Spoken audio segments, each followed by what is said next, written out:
CM Chandrababu బినామీ ముఠా గుప్పిట్లో శ్రీవారి ఆలయం చిక్కుంది. తిరుమలపై పూర్తి ఆధిపత్యానికి తెగించారు చంద్రబాబు.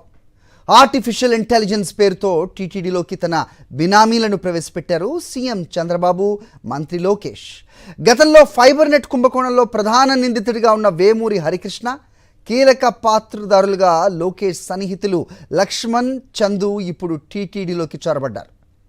ఎటువంటి అధికారిక ఉత్తర్వులు లేకుండానే టీటీడీలో పెత్తనం చెలాయిస్తున్నారు.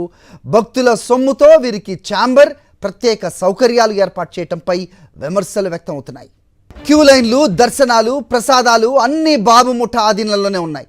ఎలాంటి అర్హతలు లేకపోయినా టీటీడీ అడిషనల్ ఈవోతో పాటు సమీక్షా సమావేశంలో పాల్గొన్నాడు లక్ష్మణ్. టీటీడీ సివిఎస్ఓతో పాటుగా ఇతర విజిలెన్స్ అధికారులు ఉన్నా పట్టించుకోలేదు.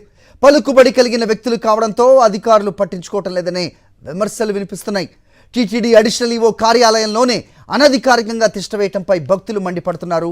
2 నెలలు సీసీ ఫుటేజ్ తీస్తే అందరి జాతకాలు బుట్టలు దాఖలవుతాయంటున్నారు.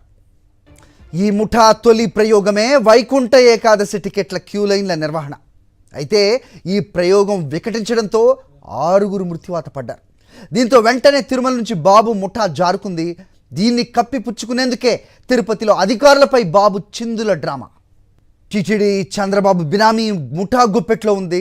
తాజా పరిణామాలు చూస్తే అవే నిజమని చెప్తున్నాయి. చంద్రబాబు బినామీ లక్ష్మణ్ కుమార్ తిరుమలలో ఒక సూడో అదనపు ఈవోగా చక్రం తిప్పడంపై పలు అనుమానాలు వస్తున్నాయి.